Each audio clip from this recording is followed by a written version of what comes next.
wave of rounds for Immortals is pretty upsetting. Yeah, there was a couple of situations that CLG probably shouldn't have found themselves in, especially on their CT side, right? Where KNG had that one round where he got out pop dog and walked through the smoke, the wall of smokes into connector. Yeah. That's where Ricky got knifed, right? But just the mayhem from that, the fact that that was even able to happen without anybody killing him, it just seems like Immortals did a really good job of taking advantage of the holds that the CLG guys had, and the communication maybe wasn't on point for CLG, or at least the reactions in those situations, because once a guy has connector, even if you're still in the outside yard, they have control over the whole map. They can pincer you from so many different angles, and you have to worry about literally every choke point, even the ones that were your spawn at that point, which is not a nice feeling.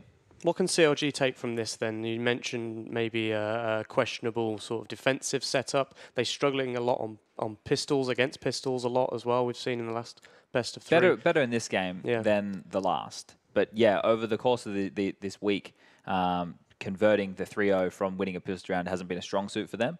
Getting pistols has been pretty good. Going into their matchup against Luminosity, I think they'll still be confident, because this was close against Immortals. Once more, I always talk about CLG and the system they have. They're always putting up like games that are very interesting, very close, and big numbers, right? And if they can just, I don't know what the flair is they need to close out matches. Do you get the? I mean, I think especially it was visible in that last round where Henny is holding by the sniper spot, and they managed to sort of fake them out and end up in the A bomb site, and they obviously thought it was B. Rounds like that, I feel like, should not really be happening on train. Like, you should have a better read, or maybe not have such erratic rotations that you end up exiting the whole A bomb site. So I'm just wondering if they're just a little bit too quick on the trigger, or a little bit too quick to rotate. Maybe Immortals were throwing in a lot of fakes and a lot of tricky plays, right? So when it was getting late into the half, they were just reacting, and it was obviously the wrong reactions at that point. Something to note as well from Immortals, we had a couple of rounds, Anders, where they just walked inside and killed everybody. It was like CLG opened up the round with the first frag, and then Immortals they were unfazed. Then they just walked into the other bomb site with numbers and traded out and went, this is ours now. What are you going to do about it? I was like, they have utility. What's going on here? They're just walking out through choke points. So maybe some of the setups by CLG were too reserved. Maybe they're not. Ethan, where he's playing on the side of that bomb train, by that point, they're already coming down low ramp. So unless you hit every shot, you're going to have a rough time, and they will swarm you. He's lucky to get one and done in that kind of position. Yeah. So CLG do go down into the lower bracket, and we'll see more from them tomorrow. I was say down in Goblin Town. I was down, down, down, down, down, down, down.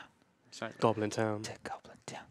Do, do, do, do. Let's have a look though at the Mummy KNG MVP. Yes, for sure. KNG. There's it no is doubt. 31-16. Impact rating of 5.67. Look at those stats though.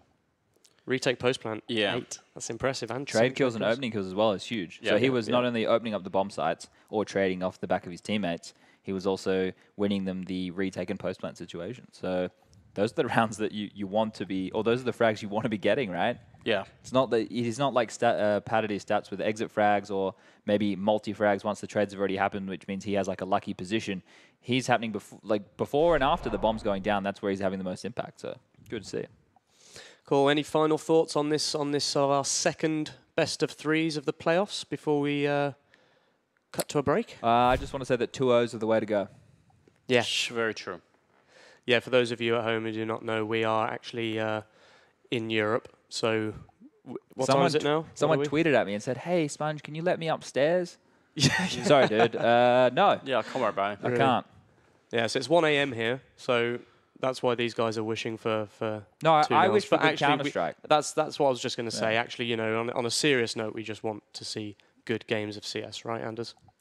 Yeah. I mean, I honestly think that the CLG could have done good on both these maps. So I'm pretty encouraged by their current style. I agree. I didn't think it was awful at all. It was a good game. Yeah, it was a really good game. Yeah, and I think we're probably going to have another great game coming up next, which is our next upper bracket game, which is Cloud9 versus Immortals. The 2 invited teams are now going to face off against each other for the first time.